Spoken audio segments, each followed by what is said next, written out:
हर रोज एक नई कहानी देखने के लिए चैनल को सब्सक्राइब करें और बेल आइकन दबाना ना भूलें। लाडपुर में दिवाली की धूम मची हुई थी। एक हफ्ते बाद दिवाली का दिन आने वाला था। सभी घर और बाजार एकदम नई नवेली दुल्हन की तरह सजे हुए थे। हलवाई भी जमकर मिठाइयाँ बना रहे थे। इन सब के बीच चंदन नाम का हलवाई, जिसकी मिठाई पूरे लाडपुर में बहुत फेमस थी, वो अपनी मिठाइयों को देखकर कहता है, दिवाली का त्योहार है, सभी लोग अमीर हो या गरीब मिठाई तो लेने आएंगे ही। और चंदन की मिठाई तो दूर दूर तक फेमस है। क्यों ना इस दिवाली ज्यादा मुनाफा कमाया जाए। अरे सभी को आंख बंद करके मेरी मिठाई पर भरोसा है, मिलावट कर देता हूँ, मजा आएगा। इतना सोचने के बाद चंदन जहाँ उसके हलवाई मिठाई बना रहे होते हैं वहाँ जाता है और सभी मिठाइयों को अच्छे से देखता है। तभी सभी के बीच मौजूद एक रमेश नाम का हलवाई कहता है, क्या हुआ सेठ जी, ऐसे क्या देख रहे हैं? कुछ नहीं, बस देख रहा था कि तुम सब लोग काम अच्छे से तो कर रहे हो ना। जी सेठ जी। अरे सेठ जी, वो 50 किलो रसगुल्ले पड़े हैं पिछले महीने के, उनको कहाँ फेंक के आना है? फेंक के क्यों आने हैं, बेच दो उसे भी। अरे सेठ जी, कैसा मजाक करते हो?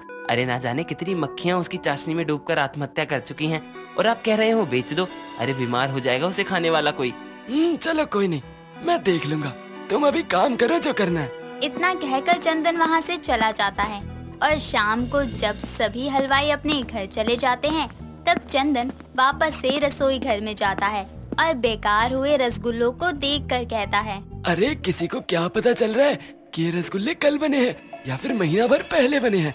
लोगों को बस खाने से मतलब होता है। मैं जल्दी से इन रसगुल्लों को ताजे रसगुल्लों में मिला देता हूँ, सब बिक जाएगा। इतना कहकर चंदन बेकार की सभी रसगुल्लों को ताजे रसगुल्लों में मिला देता है और दुकान बढ़ाकर घर चला आता है। ऐसे ही रमेश के घर पर साफ सफाई चल रही थी और उसमें रमेश को घर आता देखकर उसकी पत्नी मीरा उससे कहती है, सुनिए जी, इस दिवाली आप घर पर कौन सी मिठाई लेकर आएंगे? देखता हूँ मीरा, कह नहीं सकता कुछ।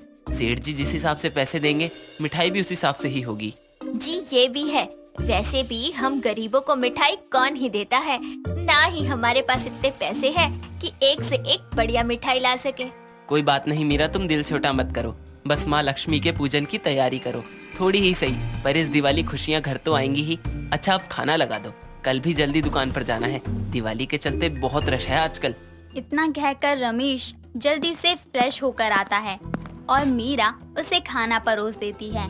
और अगले दिन रमेश जल्दी से तैयार होकर चंदन की दुकान पर जाता है।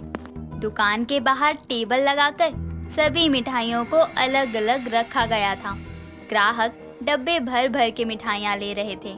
रमेश भी फटाफट से अपने काम पर लग जाता है, पर जैसे ही वो मिठाई बनाने के लिए रसोई घर में जाता है तो देखता है कि वहाँ रखा सभी सामान बदल दिया गया है।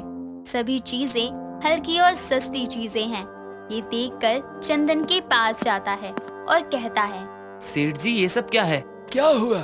सेठ जी मिठाई बनाने का सामान एकदम हल्का है और काफी सामान की तो तारीख भी निकल चुकी है। हाँ तो क्या हुआ? सेठ जी ये गलत है, लोग आप पर कितना भरोसा करके आपसे मिठाई लेते हैं। अगर आप ऐसा करेंगे तो कैसा चलेगा? अरे दिवाली की मिठाई है ये, भगवान को भी भोग लगेगा, कम से कम उनका तो डर रखो। देख रमेश, तू मेरा एक अच्छा कारीगर है, इसलिए कुछ नहीं कह रहा हूँ। और हाँ, मुझे क्या करना है क्या नहीं तू मत सिखा, तेरा काम मिठाई बनाना है, तो बस मिठाई बना, समझ गया? पर सेठ जी, अरे दिवाली की भीड़ में किसी को क्या पता चल जाएगा कि क्या सही है क्या गलत। पूरे लाडपुर में सबसे ज्यादा चंदन हलवाई की दुकान पर भीड़ जमा है। और हाँ, अगर मुंह खोलकर किसी को सच कहा ना तो काम से निकाल दूंगा, फिर ये खुशियों की दिवाली ना गम की दिवाली हो जाएगी तेरी। इतना कहकर चंदन वहाँ से चला जाता है। वहीं रमेश बेचारा नौकरी चले जाने के डर से कुछ नहीं कह पाता और मिठाई बनाने के काम में लग जाता है और मन ही मन खुद से कहता है, हे लक्ष्मी माँ, मुझे माफ कर देना, सब कुछ जानते हुए भी मैं कुछ नहीं कर सकता हूँ। अगर नौकरी चली गई तो घर कैसे चला पाऊंगा, माफ करना माता रानी, अब तू ही कोई रास्ता दिखा माँ।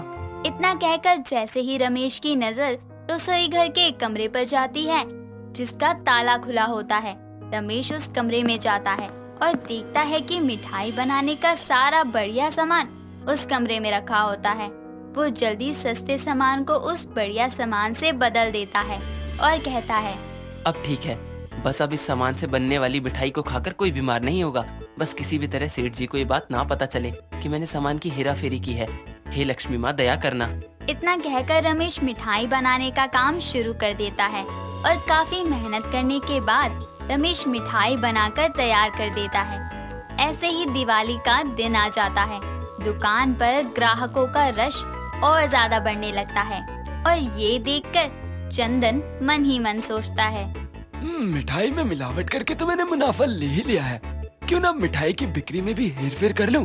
अरे दिवाली की मिठाई है, भीड़ भी जमकर लगी हुई है, मौके का फायदा उठा लेना चाहिए। ऐसे ही जब शाम को दुकान बढ़ाने का समय होता है और सभी अपने अपने घर जाने लगते हैं, तभी चंदन उन्हें रोक कर कहता है, मेरी बात सुनो सब, दिवाली का समय है और सबसे ज्यादा रौनक हमारी ही दुकान पर है।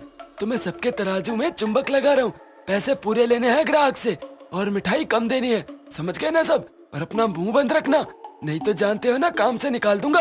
सभी में मौजूद रमेश अपने सेठ की बात सुनकर बहुत ही दुखी होता है और वो जैसे ही अपने घर आता है तभी मीरा अपने पति का उदास चेहरा देखकर उससे कहती है, जी क्या हुआ, आप इतने परेशान क्यों हैं? मीरा, मैं बहुत दुविधा में हूँ। मुझे कुछ समझ नहीं आ रहा है कि क्या करूँ क्या ना करूँ। जी पर क्या हुआ? वो बात ये कि सेठ जी ने दिवाली की मिठाई में। इतना कहकर रमेश मीरा को सारी बातें बताता है, जिसे सुनकर मीरा भी हैरान हो जाती है और उससे कहती है, सुनिए जी, नौकरी जाती है तो जाए, ईमानदारी से बड़ा कुछ नहीं है। अरे दिवाली की मिठाई के साथ साथ लोगों की भावनाएं भी जुड़ी होती है और किसी की भावनाओं के साथ खिलवाड़ करना बहुत गलत है। तुम सही कह रही हो मीरा। सब कुछ जानते हुए मैं ऐसे मुंह बंद करके नहीं बैठ सकता हूँ। मुझे सेठ का सच सबके सामने लाना होगा।